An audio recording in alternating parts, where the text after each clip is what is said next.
All right, we are live today. I am so excited. I know it's been a few weeks since we have been live. And so I wanted to be able to have a really cool discussion. And I invited our guests here today because I wanted to have a look at this confluence of different types of transformations, because we see digital transformation, we see going back to work and distributed work formats, and of course, diversity, inclusion, and social injustice.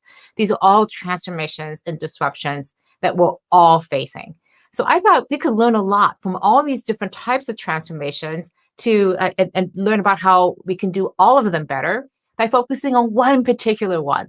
And to help us dissect all of this is my guest today, Jennifer Brown. Hi, Jennifer. How you doing today? Oh my goodness. Hi, Charlene. I can't wait to have this conversation because at the heart of what I do is disruption too. So let's get to it. Okay, great. And you can learn more about Jennifer. I'm just going to put up her site here. And so if you want to go learn more about her, but she is an award-winning entrepreneur. She started her own consulting firm looking at diversity and inclusion, Jennifer Brown Consulting. And she's also the author of 2 best-selling books. It's funny, How to Be an Inclusive Leader, Your Role of Changing Cultures and Belonging Where Everyone Can, and The New Workplace, and The Will to Change. Yes. So Jennifer, let's get right into this. Why when you think about DEI and diversity, why does DEI itself need to be disrupted? What are we doing wrong? What could we be doing better to really move things along here? Oh, and I can't wait to hear your answer too to this. It needs to be disrupted and I think reinvented. We have, for one example, centralized the responsibility for the work, I think, with the most underrepresented amongst us. And I might say the most marginalized from an identity and a lived experience perspective.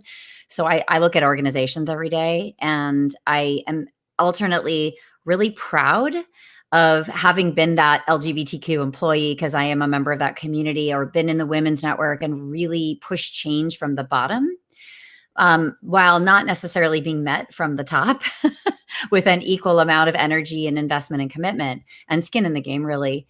And so I think one of the things we'll look back on this moment and understand is that historically, we should not have located the work and the responsibility.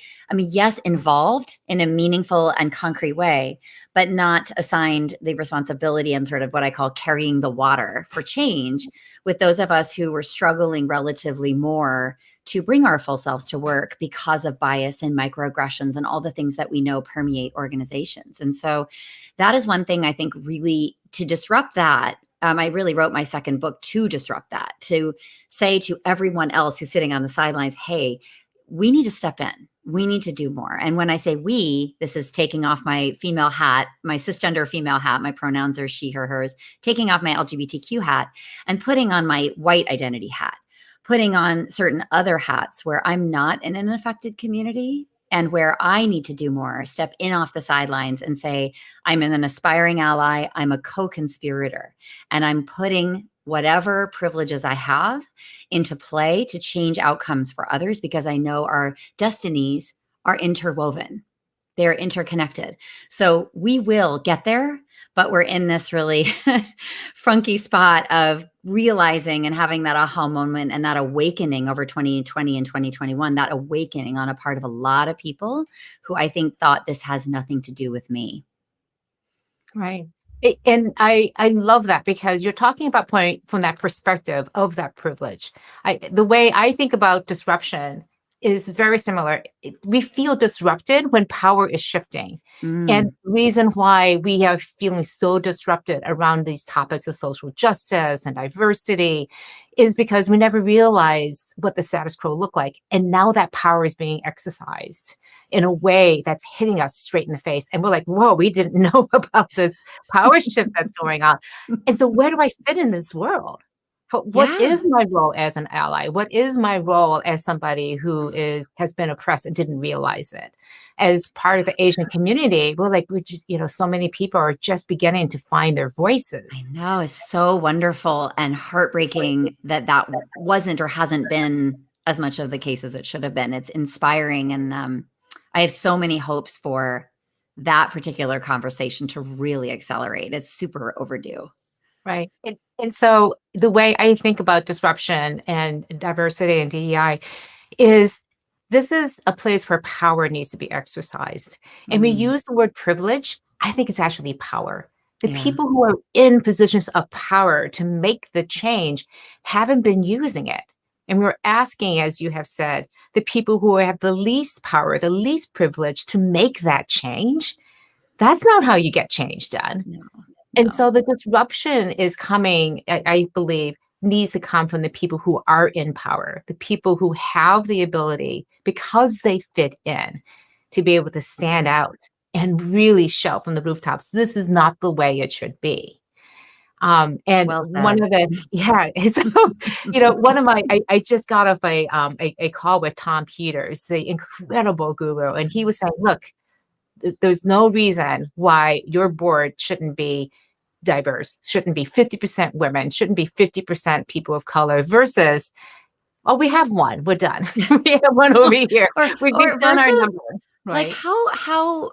how unbelievable is it that we have to be then required, like California requiring one diverse board member on each public company board by a certain year? I mean, the bar is so sadly and distressingly low.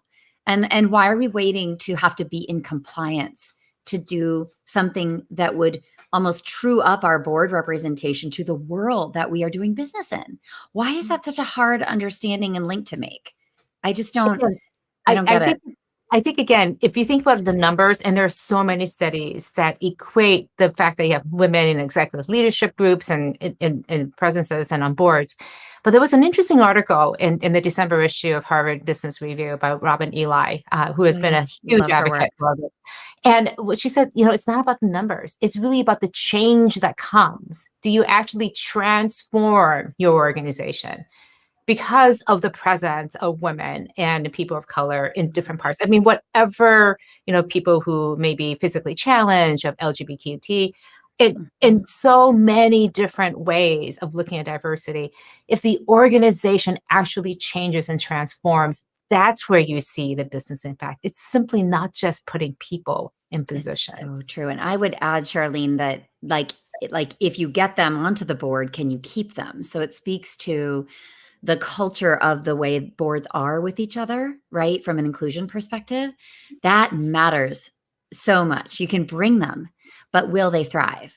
Will they have a voice? Will they feel tokenized? Will I feel like the only and lonely? The study of the rule of three, I love, which is 3 out of every 10 or so. So basically, that we should be shooting for a third representation, because being just the only has all of these ripple effects, and it's not enough. It's just not enough to check that box. Our goal should be a third, at least, for example, of women on a board, so that that woman can show up with her full self and contribute and not feel scrutinized, tokenized. The only It's just so much more emotional labor to be that one. That's all eyes turn to you because you're the only one to get the expertise and the guidance. When speaking of other people stepping in, right, and carrying the water for change, my want is that we don't all turn our eyes to the one LGBTQ person because we are clueless, because we haven't done any homework. We haven't really stepped in off the sidelines. We haven't decided that ally is a verb, not a noun. It's something that we earn every single day, and it's an aspirational status. It's not, you don't arrive. And so it's something that I encourage leaders to say, this needs to be on your calendar every single day in a variety of ways that we need to be practicing. We need to be growing, and we need to be comfortable being uncomfortable. That would lessen the burden if you and I were the only people on a board representing diversity. Wouldn't it be nice to sit back and say, everybody else should be able to answer these questions, should be able to push, and it's not always up to us to give all the answers. I mean, that would be, I think, a relief and really good for our mental and physical and emotional health, because we have been carrying the water for a long time, and it's difficult to do that, plus have our sort of day job expertise. Yes. And I also want to welcome people who are coming onto the stream. So Yanti, welcome. And Mustafa, please share where you're coming from. And if you have any questions, please post them in the chat and we'll get to them as soon as we can.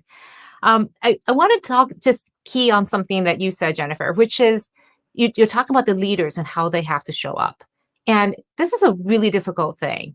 I love you have to be ally. It's a verb, it's not a noun. How do you ally? So can you dig into that a little bit better? Because you work with a lot of leaders. This is a really uncomfortable space for so many people. And I like to say, disruption is hard. It is going to Yeah, be uncomfortable. So it is. what It can is. they do to be better prepared? I mean, you hear the things like, read, study. Okay, been reading, I've been studying. Now what do I do?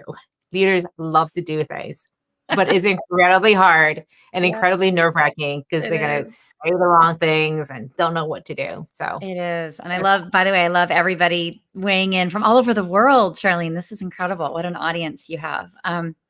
So yeah, let's disrupt ourselves, right? Honestly, it comes down to us getting comfortable being uncomfortable, failing forward, right? I read Carol Dweck's work all the time to remind myself about what does a growth mindset really mean? It's such a classic, and I think it's in like its 25th reprinting, but it's so elemental to, expect discomfort, expect the imperfection. We are so comfortable not being perfect. And yet I want to relate this to like disruption, as you talk about, Charlene, is a matter of course for most business activities, right? It's something that we seek. We know that we're not going to get it right the first time. So we come back and we learn incrementally and we try something new. And, the learning organization is iterative. And yet somehow with DEI, we expect perfection right out of the gate. And it's the thing that I think can be the least perfect, because honestly, there isn't a binary right or wrong with this work. There is a huge sort of messy middle. It's the gray area. It's the nuances. It's the delicacies of identity. It's something that is by turns like the most complex thing you will ever study, but also the most transformative thing that you will ever study. I mean, really transformative for us as we step into allyship. We will look at ourselves in a different way. We will see ourselves in the system in a different place. We will activate pieces of ourselves that we never thought we had access to. And we will impact things, and we can impact things that can literally change the trajectory of somebody's life and somebody's career and somebody's professional journey. And I think that that is so profound. So when people say, "Oh, Jennifer, now it's LGBTQIA, and how can I possibly, ask people about their pronouns every day? And like, that's grammatically incorrect. And I refuse to say they, them." And I'm just amazed at how like small-minded that is and small-hearted, because don't we want to be seen and heard as all of who we are in our professional lives so that we can do our best work? I believe that there's this connection between that psychological safety, which comes from being seen and heard, and our creativity and our sense of belonging and our ability to innovate. We have to feel comfortable and safe to do our best thinking. And so to me, there is a direct line between our output at both individually and as teams and as organizations, and our sense of I belong here, I matter, I am valued, I'm not managing fear around, how I'm going to be treated, and my ability to participate fully and give that extra by the way, give that discretionary effort that is unlocked when we trust that we'll be seen and heard and valued, right? And so if I leap with my idea and take a risk, I know that the net is going to be there to catch me. And to me, that's how I think of psychological safety. So we do need to disrupt the biases, I think, that we are all in fear of, and therefore sort of play small every day in anticipation of. And that piece, I think, is what kills creativity and ultimately the ability to thrive. But the whole language you used just there is the same exact language that I use when I talk about disruption and digital transformation, which is, I think, where we started gelling across these things. So just so you all know, we had this conversation a few weeks ago, and like it's like you're so simpatico in the way we think. You got to come on the live stream. We can share this conversation. What you just said about psychological safety, about being your best self, your full creative self. That is the same exact idea when you're going through a big business transformation, or you're trying to get people to take more risks, to be more customer centric and focus on customer experience. these are not easy things to do. And one of the hardest things, I think, is for leaders to move out of that comfort zone to that place where they don't know what they're doing, and it feels so dangerous. It feels so difficult to do, and knowing that. I think one of the most important things is knowing what you want to accomplish, where you want to be at the end of this. That you're going to go on this really hard journey because the end point, the ends of it, is going to be worth this really long, hard journey. Um, when it comes to this, is what my curious thing is, when somebody begins that journey around this diversity, disruption, and transformation, what do they have to keep in mind at the end? What's the end goal? What are they building for? Why would I go on this reason other than I should, right? Yeah, Everyone's right, questioning, I right. should do this. I What's my should. Everybody else intrinsic is. motivation going to be? Yeah, and there is a should there, and the should is powerful, honestly, because if you want to evolve as a leader to resonate with a diversifying world that doesn't look like or and remember, there's invisible aspects of diversity too. So, the most effective leaders in the future are going to need to be equipped to manage this and do it well, do it authentically, right? Have practiced, and built this muscle that we talk about. But what are the other reasons we should pursue this, or we get to pursue this is, I think, like, think about yourself and your experience of inclusion and exclusion and loved ones and family members, and think about what's lost. Think about the potential that's thwarted in those we care about. And I hope we care about our coworkers. I hope, love is not spoken of often enough about the workplace, but honestly, I can truly say, I cherish my colleagues. I really do. I mean, we have our proud moments of accomplishing and working really hard, and we share, by the way, in the pandemic, a lot of what's going on in our lives and outside of work. And now our lives are sort of playing out in front of each other on screen, and it has become kind of undeniable what's occurring for us and the challenges that we're experiencing. So we've deepened these relationships, and we spend so much time at work or engaged in work. And to me, work's purpose. I know, Charlene, you agree with this too, but I would love to find a way for everyone to tap into purpose and work from purpose every day. I mean, it's such an incredible feeling. And it makes me really sad to think that so many of us say, well, that's work and I really don't care. And I'm not really, I'm sort of phoning it in, or it's something I have to do. I want I want to disrupt that, that heart sort of, oh my God, it's the Mondays. It's so, I dread it. I get the Sunday blues, or, and now it's 24/7. So I think there's a lot of feelings of dread, honestly, because the workplace hasn't shifted around us. It hasn't bent around our real lives and our truth. I often say modern workplace was not built by and for many of us. It wasn't. We weren't at the table to construct it. And if we had been, we wouldn't have lost millions of women from the workplace last year and into this year. Millions. And I'm saying that, if you don't know that's true, look it up. But why?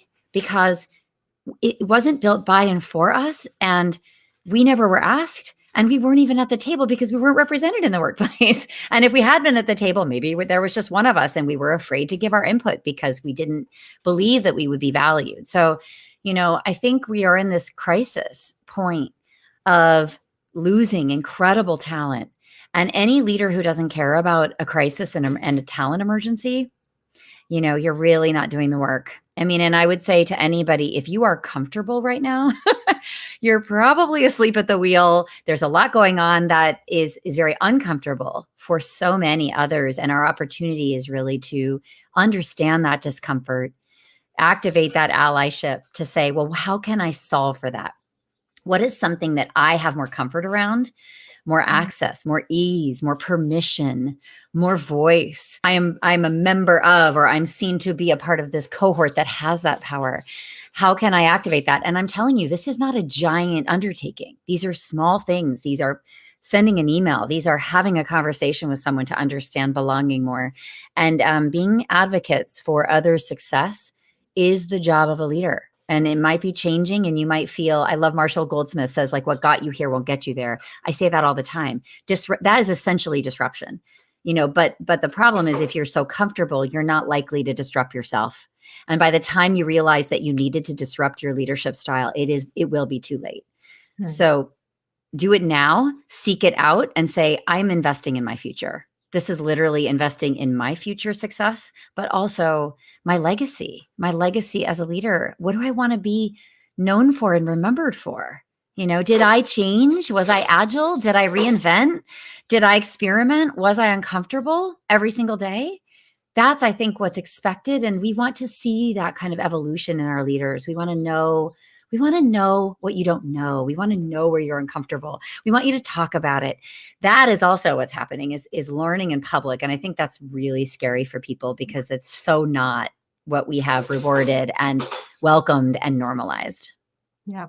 People, there's so many surveys about what people want from their leaders. They want honesty and they want you to be fair. They want you to be honest and fair. And this goes right to the root of it. Hey, be honest when you don't know the answer. And maybe we can figure it out together, but having that vulnerability, that empathy. But the fairness also is, I want you to treat all of us give us all the same opportunities. And we know from the data that that's not true.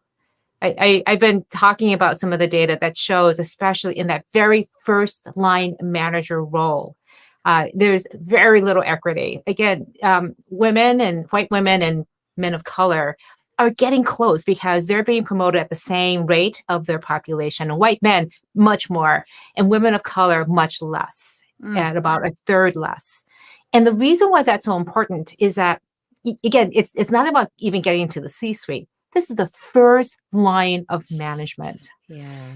And that first line is so important because the success of a company, the performance of the company, it's been documented, has everything to do with the success of those first line managers, who you promote, how you promote them, how you give them training. And I think one of the best ways to figure out who you should be promoting is to spend a lot of time with people and ask the people they're working with, how does Mary work? How does Bill work? What's it like working with them? Have they earned your respect? And that takes a lot of time. Instead, we look and see who's the most popular, who's, kind of exuding the leadership skills, Salesperson. who's a good Right. salesperson. And so we're not getting into the ethos truly of what makes a great leader. So I think about what we want. This is a very pragmatic thing to do. Go look at those first line managers and hire and promote the people who are going to be comfortable with change, with uncertainty, with making sure that they have true empathy, want to build diverse teams, inclusive in the way that they are with people.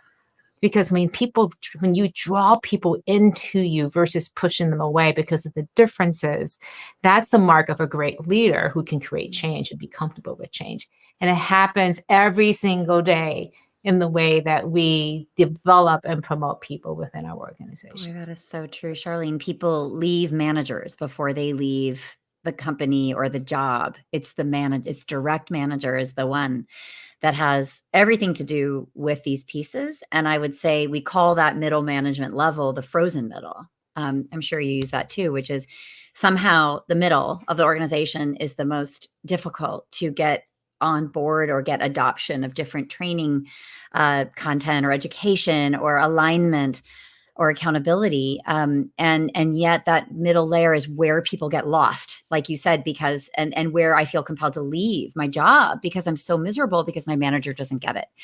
And I hear this so many times a day, you can imagine, because it's funny, the senior levels often are on board. I mean, that's an interesting phenomenon to see. We call it frozen middle because the top and then the bottom, which is the most diverse in every single way and the most embracing of inclusion, the sort of early in career is they get it, thank goodness. So they're pushing and the top is pushing down, but the middle has different accountabilities. And I think your point too, I would recommend revisiting what do we train people on from a leadership behavior perspective and then hold them accountable to that are inclusive behaviors. Like how are we making that very concrete at that level? The problem is it's been very amorphous. I think it's been mysterious. Like what is this inclusion thing? We've got to get better. We who are in the human capital space and saying, Here's what it looks like. Here's what it sounds like. Here's what's going to be measured. It's not a self-report, by the way. It's not, oh, I'm inclusive. I do this great. I have lots of diversity on my team. It needs to be a 360 degree or at least 180, data collection to say, how is this leader doing? According to whom? Because we can be extremely well-intended, but our impact on DEI is exactly the opposite of what we intended. And I think we have to build performance management systems and the education to back that up.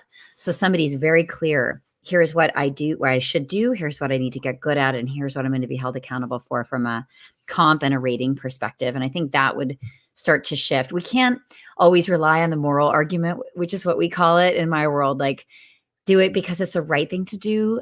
I need to usually come at this from the business case and also from the sort of accountability place of performance. And, unfortunately or fortunately, we can look at it, different ways, but the carrot and the stick, we have to use both as tools. And the carrot doesn't always get us where we need to go, and certainly not as quickly as we need it to get there. Yeah. I want to point to one question. Again, we have a few more minutes on this stream. So if you have any comments or questions, please put them into the chat and we'll try to get to them as much as we can. So Yanti has a great question. She was trying to get a group together around anti-racism, and she came to a candidate, and the candidate said, hey, I really want you to work on this. And the candidate declined because they said it would be pitting groups against each other. So she felt that this was being very small-minded and small-hearted. Any ideas on how to school or disrupt this colleague compassionately? Oh, that's such a good question. I wonder what's underneath this is divisive. I just wonder, because I also might imagine that there is a lot of fear of associating ourselves with this whole body of work. The fear of being sort of known and drawing attention to, this is quantified in Kenji Yoshino's work, Uncovering. I would recommend everybody read this. It's the work is called Uncovering Talent. But the fear of it being associated with a stigmatized identity or conversation holds a lot of people back from joining affinity groups, from taking leadership positions on this stuff. Because think about it. I hear all the time, I just want to be judged on my work alone. I don't want to draw attention to my identity. And what's underneath that is very real fear that I'm going to be penalized if I'm the squeaky wheel, or I raise my hand and I become known for this effort that is I believe anyway, is fundamentally distrusted in the organization. And that would be the other thing I'd want to probe on. If there's fear, I'd want to know, okay, so what kind of culture and conversation do we have where people would be so afraid to step forward and be a part of something that, to me, that's a red flag about the culture and the conversation that's going on, and how initiatives are supported from the top, ideally, and said this is part of our commitment, and here's how we're going to support it, here's how we're going to fund it, in a way only senior leaders can really do, which is to say, I am championing this. This is part of how we do business. This is an enabler of business, by the way. And it is something that we are encouraging everybody to be a part of. If we hear that, then we can, I don't know if we get so much pushback. We still get pushback though, because even though my company may say all the right things, I may still be very afraid to become associated with something. So I'm LGBTQ and I could work for IBM and still be closeted. And by the way, IBM is an extremely strong company on D&I for decades. And I have friends who are closeted who work at the company. So there's work that has to be done on a personal level to believe the company, even if the right things are being said. And I think, look, pitting groups against each other is sort of a sub 1.0 understanding of the power of diversity and what can happen and what needs to happen to support those of us who are underrepresented in the workplace. We need community. We need to, and could I say this, we need to exclude to include. There needs to be dedicated space for those of us who are covering in the workplace to relax together, to talk together, to say, is this your experience? This is my experience too. To kind of let off that steam and to also feel seen and heard, and also feel supported and strengthened by others in the workplace when we are the only every single day. So I think it's in how it's described and how it's positioned. And we need to maybe have a different conversation to explain, like, well, what is the goal? What problem are we trying to solve for? We're trying to solve for belonging at work. Well, why aren't we belonging at work? Well, here's some statistics about who doesn't bring their full selves to work. And please refer to the study and, read. I think my book and your book, Charlene, are good reading material for book clubs. But if somebody says this isn't a problem, and we don't need to exclude to include, I would say, I hate to say it, but we have problems whether we know it or not. And part of our solve is to build the community of identity that is missing and feels marginalized and stigmatized. The first step is creating a space and sanctioning that space and making it okay. Not only okay, but part of our hygiene as an organization to provide spaces to discuss, to strengthen. Otherwise, I will tell you, the risk of not doing this is that people quit. Yeah. And we didn't shore up people. We didn't support them. We didn't, make a space for communities of identity to come together. So which do we want? Do we want like vast numbers of people to say, I hate this culture, it's toxic to me, it's unhealthy, and I have to leave?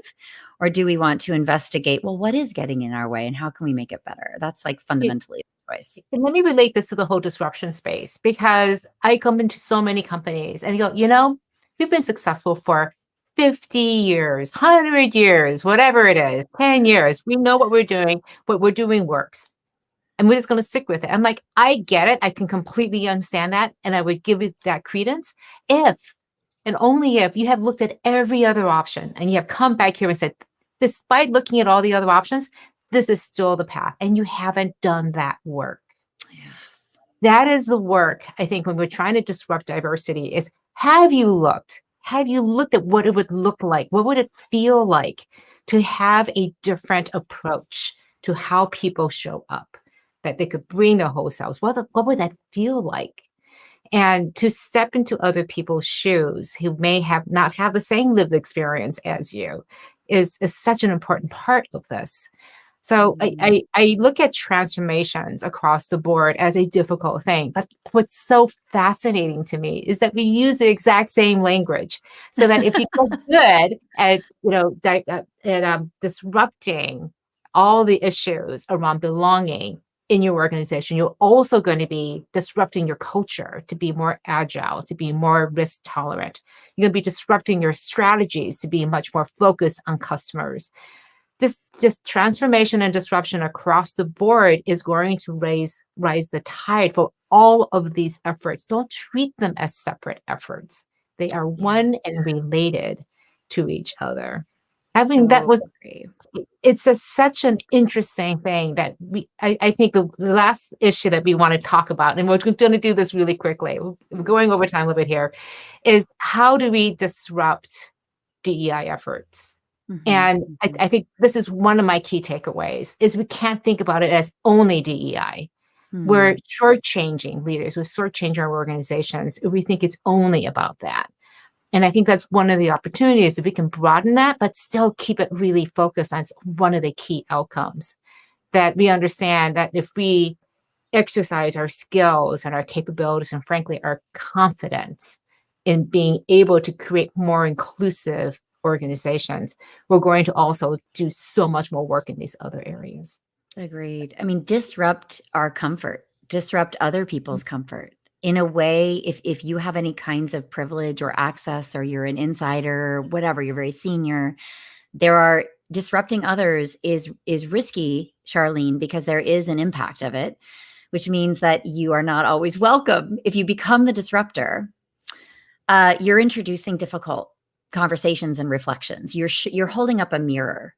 Disruptors hold up a mirror and they say, how could we be better? Why is this happening? How could we have let this happen? So for D&I, there's been damage and harm caused by us all being asleep for so long.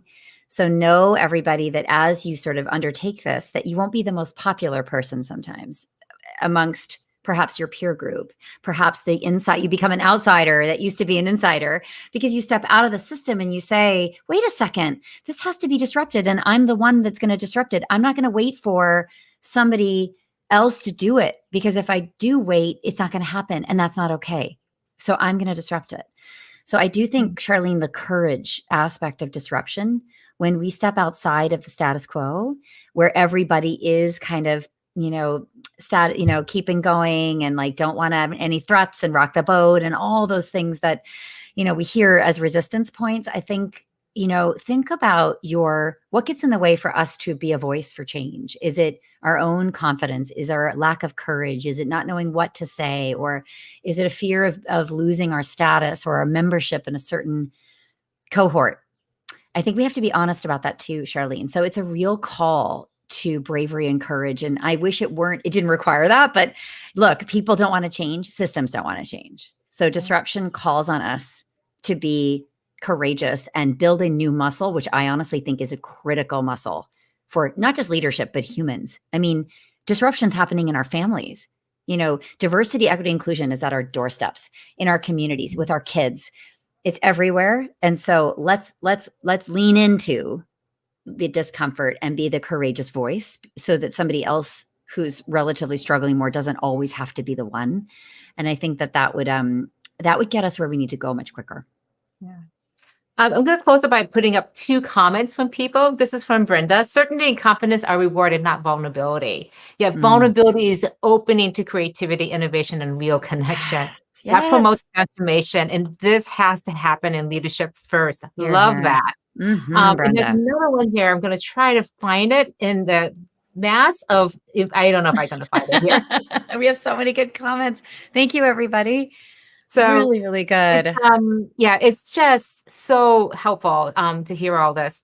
And here's this one here. A diverse mix of voices leads to better discussions, decisions, and outcomes for everybody. So thank you, Akilish, to do this. And what's really interesting here, the comments are coming from all over the world. Incredible. This is not a U.S. North America situation. This awakening that we've had over the past year is around all inclusions, around multiple cultures. This is something that is happening globally.